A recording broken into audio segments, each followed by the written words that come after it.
in corporate leadership, since you are paid to get the job done, then expectations are higher. I still feel scared and insecure, and sometimes I still feel very, very afraid of what's ahead of us. And I think that's very common because I'm only human. What you get is just a bonus, right? The satisfaction, the pay, the smiles of your team every time they accomplish something, when they succeed. That's just a bonus. But really, it's more on what you're willing to give.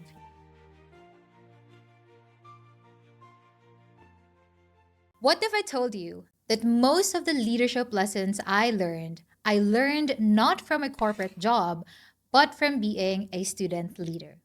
Hello, beautiful people. This is Love Ravina, and this is the Love Ravina Podcast. In this episode, I am going to share with you 5 leadership lessons that I learned from being a student leader and are still very relevant and applicable to me now that I am a corporate leader. And I would also like to share that these 5 lessons are very profound because they have guided me from navigating the complexities in corporate leadership. Now, I want to begin by first sharing, at least for me, what are the similarities and differences of student leadership and corporate leadership. So I actually started early on in leadership, and I realized in student leadership, in our own volition, it's really more on investing time, energy, effort, our skills without expecting anything in return. So student leadership highlights more on volunteerism, right? However, in corporate leadership, you are getting paid to get the job done. Basically, the key difference I would say is the material reward that you get in corporate leadership. So that's one difference. Another difference between student leadership and corporate leadership is, I think, the level of complexity. Because in student leadership, since you are not paid in any form, so I would say the adults around you, let's say your club moderator or your mentor when you were a student leader, they're not really expecting so much from you. And don't get me wrong, okay? It's not like a good or a bad thing. It's just that I think when I was still a student leader, I learned and I knew that my mentors at that time, or like our club moderator per se at that time, didn't really communicate high expectations to us because, again, they know and they understand that student leaders are not paid when they are assigned to do something. However, in corporate leadership, since you are paid to get the job done, then expectations are higher. And at the same time, it adds a layer of complexity because you're this time around as a corporate leader, you're no longer assigned for a specific project or task or event for the sake of doing it. But you should make sure that every decision, every action that you take would actually propel the business and the company forward. Meaning to say, every decisions and actions you make should ensure that you are hitting the 2 main goals of a business, and that is profitability and sustainability. So you are tasked as a corporate leader to mobilize your team in ensuring that you hit the target, you ensure that your team performs well so that the clients or the customers will continue choosing your company or your business. So like that layer of complexity is, I think, one key difference between student leadership and corporate leadership.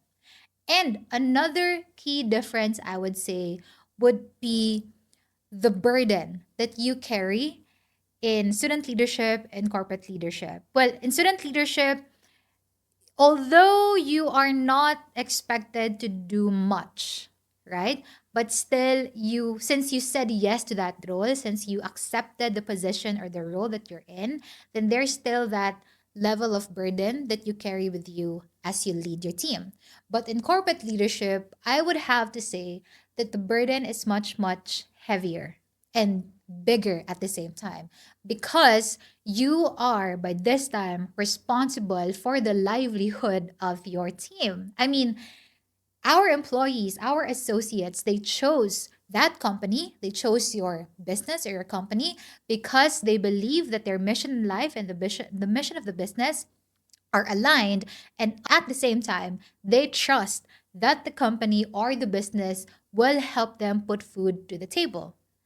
And so that amount of pressure, that amount of burden is really kind of very serious. Like, this is the real shit because this is now about the livelihood of your team members. And at the same time, it's now about ensuring that you operate in a way that will make sure that your team will continue to work with you and for you as well moving forward. So I would say those are three key differences in student leadership and corporate leadership. But allow me to also share, before we dive into the five lessons, allow me to also share the similarities of student leadership and corporate leadership because this will bridge the lessons that I will be sharing in a while. One similarity I would say would be that either role, whether you're a student leader or a corporate leader, you are managing and you're working in a team. Okay, regardless of role or position, you are in charge and you are taking care of a group of people, and these people have different values, have different backgrounds, have different opinions. And sometimes because of that, no, let me correct myself, most of the times because of that differences, there will always be conflict, there will always be issues, problems, there will always be conflicting ideas, and people will maybe fight over what is good or better, what is not good or whatsoever. And because of that, whether you are a student leader or a corporate leader, you are in charge of this team. And you have to learn how to actually navigate these kinds of situations and conflicts, whether again you're a student leader or a corporate leader. Another similarity I would say is accountability. Again, whether you're a student leader or a corporate leader, as a leader, you have to be accountable enough. You need to, of course, learn how to be self accountable and how to hold others accountable as well. Because as leaders, we will be making decisions, we will be taking actions that will have consequences. And leaders should be able and should be willing to face whatever that consequences are, whether they're good or bad. And I would have to say, as a student leader, especially that you're not paid, you're only volunteering your time and your talents. As a student leader, you are not an exception to the accountability because, again, you chose that role. Much more as a corporate leader because you're paid to do the job. And so you have to really be very accountable in every decisions and actions that you make. And one last similarity that I would say is common in either student leadership or corporate leadership is your opportunity to grow.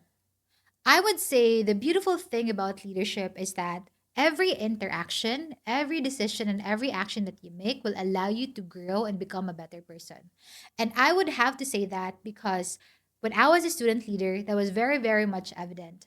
I would say most of the lessons that I know and most of the skills that I have right now, I have started building them when I was still a student leader, and then eventually things compounded. And it helped me in my career right now and in my role as a corporate leader. And so, really, whether you're a student leader or a corporate leader, you have this huge opportunity to grow and become better and use the skills that you have to help other people.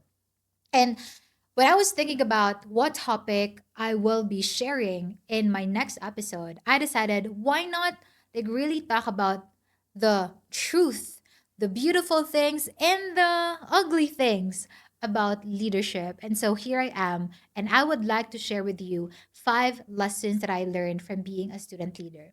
I remember having this conversation with one of my associates, and they asked me, Miss Love, how do you do it? And I was like, what do you mean? How do I do what? And they said, how do you appear confident? How do you appear courageous? How do you appear like you can handle things no matter how difficult or how challenging or how uncertain things can be? And I was like, okay, so where's this question coming from? And then they said, well, I have observed from other companies that I worked in before, I've noticed that we've had leaders, we've had like supervisors or managers who are really struggling to navigate these uncertainties in organizations, or struggling solving the problems of their organization, and they just cannot know, or they can't just relate with the team, and they can't communicate what they need to get done. And I was like, well, I understand where you are coming from, but truth be told, first thing, I still feel scared and insecure, and sometimes I still feel very, very afraid of what's ahead of us. And I think that's very common because I'm only human. Anything that you're capable of feeling, I'm also capable of feeling the same way. It's just that I think my only unfair advantage is that when it comes to leadership and when it comes to like what I call the leadership arena, I have an early exposure. I started at an early age. I'm not sure like when specifically, but what I can remember is when I was in grade 5, I was 11 years old at that time. I was elected class president, and I remember I had a very different reaction from other students because mostly students would shy away from responsibilities. But in my case, I was not afraid of taking on a responsibility. In fact, I said yes to the role or the position at that time because I knew that it will be fun. It was a very innocent reason, but the point is, at a very young age, I did not shy away from responsibilities. And so that continued on until now that I am an adult. I'm not afraid to take on responsibilities. In fact, I thrive in environments that are challenging. I thrive in environments where there are problems that I need to solve, you know? And because of that, the only difference from me and the other leader that my associate was talking about is that my unfair advantage is, again, I started very, very early. And I think that I have this huge responsibility to share with people, especially if you are new to a supervisor or manager role or a corporate leadership role, or if you are a student leader, or if you want to be a student leader or a leader in general. I think that sharing these lessons will be very beneficial for you. And at the same time, because it allowed me, like these lessons, although, just a disclaimer, these lessons are not lessons that I have mastered or perfected in a way, but these are lessons that I'm still learning time and time again. And these lessons have helped me to actually get to where I am right now. In fact, I would share that in my career, I would say, at least in the company, I was like one of those who got promoted very, very fast. In 2022, I was assigned to be a supervisor in a new department, which was crazy because I had 12 associates at that time. And it was my first time being a supervisor in a company, like in a business, in a corporate role. And at the same time, I was tasked to build that department from the ground up, right? And I would say that was one of the highlights of my career. It was very, very difficult. But then I was able to manage and I was able to thrive and really get past that like challenge or like that big hurdle in my career. And I was able to grow the department that it is right now because of my experiences and the skills that I've gained when I was a student leader. And from there, it only took me less than 2 years to be promoted as a division head. In fact, I skipped a level. Usually, the normal in corporate, like the corporate ladder looks like you get promoted as a supervisor and then a manager and a division head, right? But for me, in less than 2 years, I skipped the manager level and jumped right into the division head role because I think the reason is I have that unfair advantage. I was able to start early. I was not afraid of taking on responsibilities at a very young age. And I have trained myself to really lead other people and manage any conflicts, difficulties, issues, problems as I was growing and learning as a leader. And so, without any further ado, that was a very long introduction, but this time we will now dive into the 5 lessons that I learned from being a student leader that are still very, very relevant to me and again has helped me or have helped me propelled in my career and helped me grow exponentially as a leader. Let's dive into the first lesson. Lesson number 1: leadership is an act of service. Well, I think that's pretty much obvious because I started as a student leader.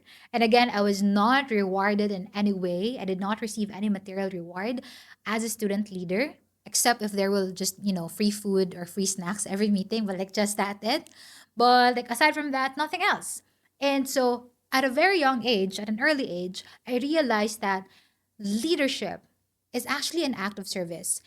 It is not about what I get at the end, but it's about what I'm able to give and what I'm able to do and what I'm able to contribute to the team and the organization that I am part of. I remember when I was in third year college, I was student council president. And at that time, it was very, very difficult because the year before that, the student council was already struggling. Financially, was struggling in terms of the processes and the people. And so when I stepped in on my third year college as a student council president, I had to reassess everything and we have to kind of rebuild the student council from the ground up. And I remember at that time, my act of service was ensuring clarity. Because service can be in different forms. But at that time for me, service was really ensuring clarity. Clarity in terms of what we want to accomplish as a student council during our term. I remember when we started our term, we had this because the name of our student council was Teachers Guild. By the way, I was an education student, and the name of our student council was Teachers Guild. And then I had this meeting with my team, and we decided to come up with our TG because Teachers Guild is TG. So our own TG, that means 10 goals. So we talked about the 10 goals that we want to accomplish at the end of our term. And then after that meeting, we printed, can you imagine, we have this big tarpaulin and then we posted it inside our office, all of our TGs, the 10 goals that we want to accomplish at the end of our term. And that kind of helped in terms of establishing clarity as to what we want to accomplish as a team, where do we want to see ourselves after our term. And from time to time, we'd always look at that TG stand goals, and then our meetings will talk about, okay, where are we in terms of the goals that we have set at the beginning of our term? And that kind of service is also very much relatable to corporate leadership. Because in corporate leadership, again, you have to mobilize your team and make sure that they get things done. But in order for them to do that, you have to be very clear. Clarity is kind, unclear is not kind. Okay? And we always experience this, we always navigate uncertainties. And then one thing that I'd always learn from those uncertainties is that uncertainties are created from a lack of clear direction, a lack of clear vision, a lack of clear purpose. And so when we catch ourselves, now at work, when we catch ourselves navigating uncertainties, I always step back and ask myself, what is not clear? And why are we going through this problem or this struggle? And so my act of service for my team right now is ensuring that I communicate with them our clear goal, their role as well, how do they contribute in order for us to achieve our goal, and how are they expected to behave when we are working together. And establishing that clarity allowed my team to actually operate in a better way in terms of performance, in terms of productivity. We have increased that 5 times, 10 times than we were when things were not very, very clear. And, that is service for me now in corporate leadership because I think not being able to communicate expectations clearly is a disservice to my team. And so, going back to lesson number 1, leadership is an act of service. It really is about what you are willing to give as a leader and not much more on what you get. Because what you get is just a bonus, right? The satisfaction, the pay, the smiles of your team every time they accomplish something, when they succeed, that's just a bonus. But really, it's more on what you're willing to give your time, your skills, your expertise, your energy. That would matter in leadership, whether you're a student leader or a corporate leader. Now, we go to the second lesson. The second lesson is the team is who the leader is. I would always say, tell me who the leader is, and I'll tell you who the team is. Because I have this belief, and I've learned in student leadership, that a leader sets the tone, a leader sets the mood of the entire team. Basically, leaders are the culture. Okay, leaders are the culture. I remember when I was student council president in third year college, and we were preparing for the intramurals. And in the School of Education, I would actually say that we're not the group of students who are very, very athletic, and we never really placed like first, second, or third in the overall like intramurals results. We never even, I'm not sure if we won the championships before, but as far as I remember, not really. And because of that, when we were preparing for the intramurals, the energy and the morale of all of our athletes and our team was really, really low. Okay. And because of that, I kind of like got the same energy as well. So since they were, my thinking at that time was, since they have a very low energy or they're not very excited about the intramurals, then I also felt the same way. I was not very excited about the intramurals because at the back of my head, I was thinking the results will be the same. We will not win in any way for the intramurals, right? And then I remember having this meeting with the department head. So in our student council, we have different departments and committees. I had a meeting with the department head of the committees in charge of our athletes, our student athletes in our program. And then they were really talking about how demotivated they were, how like less energetic they were about the intramurals, etc., etc. And then I asked them, "Well, why do you feel that way?" And then they started talking about, "Well, because we never really won the intramurals. We never really like play second, first, or third, or even fourth and fifth. Like that never happened." And the athletes also are feeling the same way. Like they have lost hope of winning and placing during the intramurals. And after that meeting, I remember staying in the office. It was late at night, and I was really thinking about that conversation. I realized that, wait, I also felt the same way. And that's when it hit me that as a leader, I have to acknowledge the emotions, I have to acknowledge what the team was feeling, but I should not stay there. Like, as the leader, I have this huge responsibility to make sure that at least I inspire or I help my team see things differently. Instead of seeing it as a problem or as a challenge, why not frame it in a way as an opportunity for us to actually do something different? And so after that day, I told the department head to call all of the athletes and we will have like an athletes assembly. That was the first time that we did that. And in that assembly, I really like we had this heart to heart conversation between the athletes and the student council, and we were talking about what's the problem, what are their concerns, etc. And we were also like the student council, we were also very transparent about our challenges at that time. And I remember towards the end of the meeting or the assembly, we agreed on setting a goal. I'm not sure what our place was like a year before that. I think maybe we were at the 13th or the 12th place. And so we decided, okay, why not set a very realistic goal for us? Although we want to aim for the championships, but given our current situation, it will be very impossible and it will even demotivate the team more. And so we agreed, okay, let's just place one level higher. If we are 12th place last year, then let's aim for the 11th place. And then I remember when I was sharing that because prior to the meeting or the assembly, I've already made a decision that I will believe in my team and our athletes. And surprisingly, and even subconsciously, the energy, like literally the energy that I brought during that assembly was the energy of being excited, being hopeful, being enthusiastic about what's ahead of us. Because I know now that what we want is to just get, at a better or one level higher than we were before. And when I shared that vision to all of the athletes, it kind of uplifted their spirits as well. And they were like, yeah, right, okay.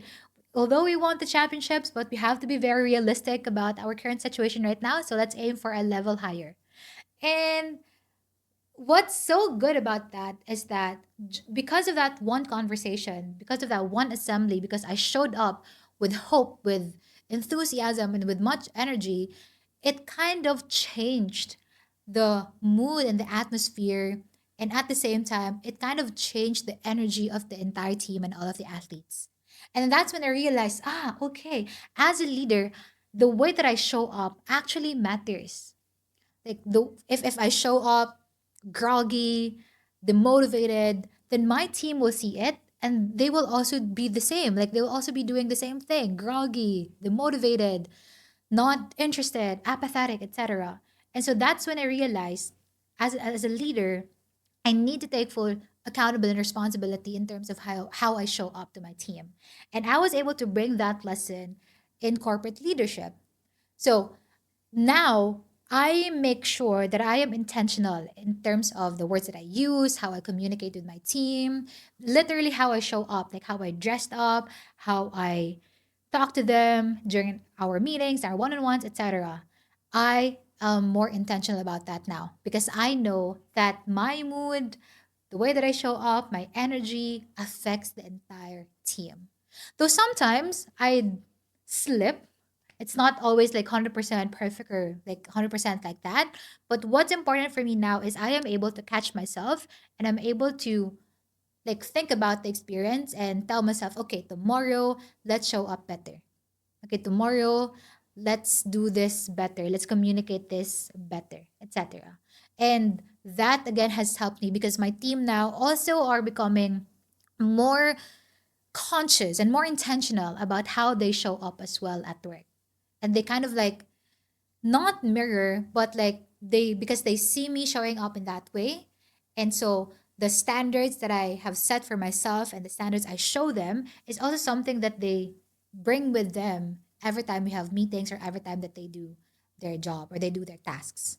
So the way that we show up and the kind of or the things that we do also influence and would allow our team to operate in the same way, right? The team is who the leader is. What's important is that we are intentional about our mood, our tone, our energy, the way that we speak, the way that we dress, the way that we basically show ourselves to our team, because that really has a great impact on them as well.